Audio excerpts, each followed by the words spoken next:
So hello everyone, welcome back to my YouTube channel excellent English by Gagan sir. जैसे कि आप देख रहे हैं हमारा यूट्यूब चैनल, और आज हम बात करने वाले एक फिर से नए टॉपिक के साथ में।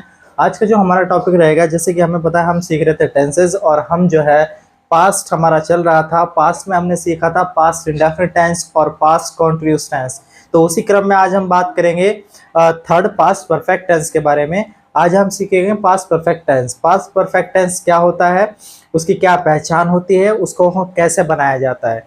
देखिए, ये टेंस जो है बहुत ही ये टेंस हमारे लिए बहुत ज़रूरी होते हैं, क्योंकि जब तक हमें टेंस की नॉलेज नहीं होती तो बहुत सारी चीज़ें हमारी अधूरी रहती हैं। क्योंकि टेंस क्या है, एक अपना आप में ट्रांसलेशन है, इससे हम अनुवाद भी सीखते हैं और साथ ही साथ बहुत सारी चीज़ें जो है हम इससे कवर कर पाते हैं। जब तक हमें टेंस की पहचान, उसकी नॉलेज नहीं होती, तब तक हम बहुत सारे ऐसे टॉपिक्स हैं जो हम नहीं कर सकते। तो ये बहुत ज़रूरी है, ये बेसिक नहीं है, ये अपने आप में बहुत ज़रूरी है, जो हमें आना ही चाहिए। तो आज हम बात करने वाले हैं पास्ट परफेक्ट के बारे में। तो आज हम सीखेंगे past perfect tense. Past perfect tense, देखिए पास्ट परफेक्ट टेंस क्या होता है। पास्ट परफेक्ट टेंस, जैसे कि हम पहले मैंने बताया आपको, हमने प्रेजेंट के चारों कर लिए थे, सेम उसी क्रम में आज हम बात करें पास्ट के बारे में। तो पास्ट में क्या होता है, पास्ट जैसे कि पता है पास्ट मतलब भूतकाल है ना। टेंस तीन होते हैं, प्रेजेंट, पास्ट एंड फ्यूचर। तो वैसे ही पास्ट की बात करते हैं, पास्ट होता है बीता हुआ समय, जो समय हमारा बीत गया है या जो कार्य हम कर लेते हैं उसको हम पास्ट कहते हैं, जो हमारा पास्ट था। जैसे कि अभी हम बात करें तो ये हमारा क्या प्रेजेंट है, जो बीत गया, जो कल का दिन था वो हमारा पास्ट था। जो आने वाला दिन है वो हमारा जो है फ्यूचर होगा या फ्यूचर होता है, ठीक है। तो वैसे इसी क्रम में अगर हम इसकी पहचान की बात करें, पहचान इसमें सेम वही है जो प्रेजेंट परफेक्ट की थी। वैसे इसमें क्या हो जाएगा, जिन हिंदी वाक्यों के अंत में, जिन हिंदी वाक्यों के अंत में चुका था, चुके थे, चुका था, चुके थे, लिया था, दिया था आदि शब्द आते हैं।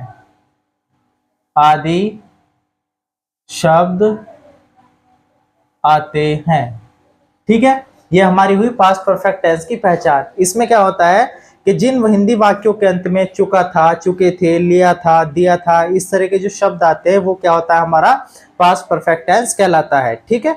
तो इसकी पहचान हमने आपके सामने लिखाई।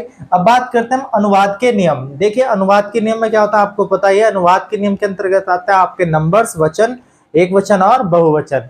किस तरीके से जो है एक वचन जो करता है, जो सब्जेक्ट है, उनके साथ हम क्या यूज करते हैं, कौन सी हेल्पिंग वर्ब लगाते हैं, और फिर जो बहुवचन होता है उसके साथ हम कौन सी हेल्पिंग वर्ब लगाते हैं, ठीक है। जैसे कि आज हम बात करेंगे अनुवाद के नियम। अगर हम अनुवाद के नियम की बात करें तो यहाँ पे क्या है, इसमें सभी कर्ताओं के साथ जो है एक ही हेल्पिंग वर्ब आती है। इसमें कोई वचन या बहुवचन कुछ नहीं होता। इसमें क्या होता है, सभी कर्ताओं के साथ, सभी कर्ताओं के साथ, सभी कर्ताओं के साथ हैड का प्रयोग करते हैं, हैड का प्रयोग करते हैं, और क्रिया की, क्रिया मतलब वर्ब, वर्ब की थर्ड फॉर्म लगाते हैं। क्लियर है? I hope you have understood. मुझे ऐसा समझ गए होंगे। मतलब हेल्पिंग वर्ब हम क्या यूज करते हैं, हेल्पिंग वर्ब हम लगाते हैं इसमें हैड। क्या लगाते हैं, हैड। सभी के साथ जो है हम हैड का प्रयोग करते हैं। इसमें जो है एक वचन बहुवचन कुछ नहीं होता। जितने भी करता है, ऑल वर्क, मतलब जितने भी हम कार्य करेंगे, जितना भी जो करता है आपका, चाहे एक वचन हो चाहे आपका बहुवचन हो, सभी कर्ताओं के साथ जो है हेल्पिंग वर्ब जो लगती है हमारी, हैड का प्रयोग करते हैं।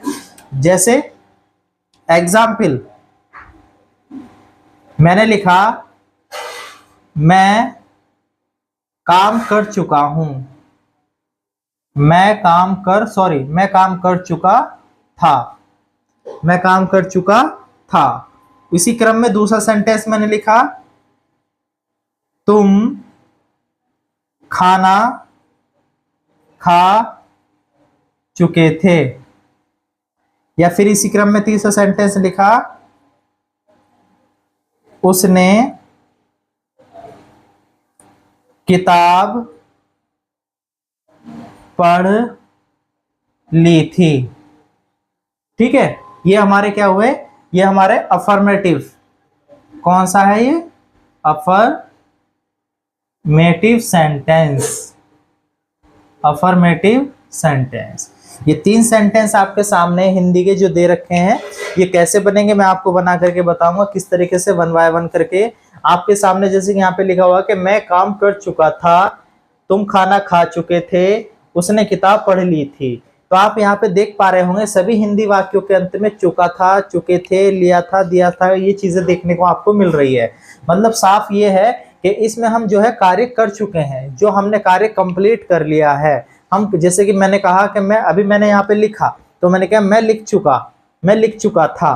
तो मतलब हमने लिख तो लिया, कार्य कर तो लिया, लेकिन उसे ज्यादा समय नहीं हुआ। मतलब काम कर चुके, हमने कंप्लीट कर लिया है, लेकिन उसे अधिक समय नहीं हुआ, लेकिन कर लिया। ठीक है, तो मैं काम कर चुका था।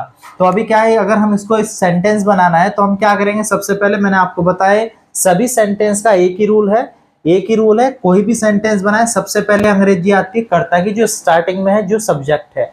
उसके बाद जो है हम इधर से चलते हैं उर्दू की तरह। तो हम बात कर रहे हैं मैं की अंग्रेजी होती है आई, और आई के साथ लगेगा हैड। क्या लगा, हैड, आई हैड। करना होता है डू, तो थर्ड फॉर्म क्या हो गई, डन।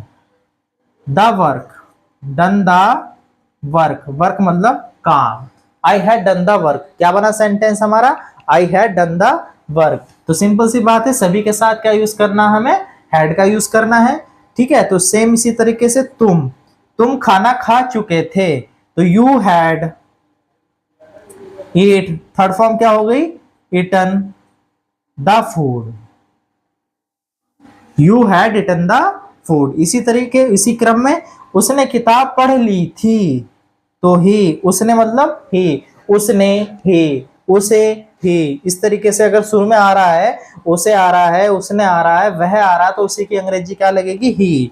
तो ही हैड, पढ़ना होता है रीड द बुक।